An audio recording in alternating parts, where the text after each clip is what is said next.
एक बार कबीर दास जी के पास एक जिज्ञासु आया और पूछने लगा, महात्मन, मुझे गृहस्थ बनना चाहिए अथवा सन्यासी, कृपया मार्गदर्शन दें।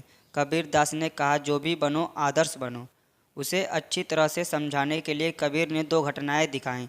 उन्होंने अपने पत्नी को बुलाया और दोपहर का समय था, फिर भी उन्होंने अपने पत्नी से कहा कि मुझे दीपक जला कर दो ताकि उसके प्रकाश में मैं अच्छी तरह कपड़ा बुन सकूं। पत्नी ने बिना कोई तर्क किए दीपक जला दिया और चली गई। इस घटना से कबीर ने जिज्ञासु को समझाया, यदि गृहस्थ बनना है तो परस्पर ऐसा दृढ़ विश्वास रखना कि दूसरे की इच्छा ही अपनी इच्छा हो। इसके बाद कबीर जिज्ञासु को लेकर एक पहाड़ी पर गए जहाँ एक बुजुर्ग संत रहते थे। कबीर और जिज्ञासु ने संत को प्रणाम किया और उनके पास बैठ गए।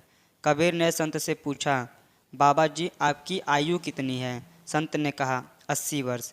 थोड़ी देर इधर उधर की चर्चा कर कबीर से फिर से संत से उनकी उम्र पूछी। संत बोले, 80 वर्ष। इस प्रकार थोड़े थोड़े अंतराल के पश्चात कबीर ने कई बार संत से उनकी आयु पूछी और संत ने हर बार बड़े प्यार से उन्हें बताया, 80 वर्ष।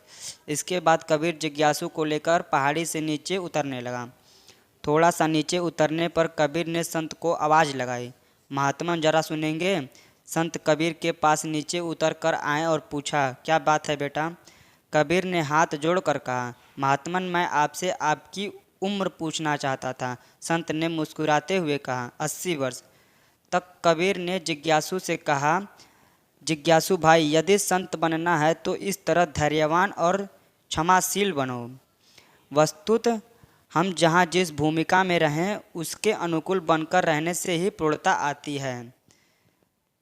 धन्यवाद भाइयों।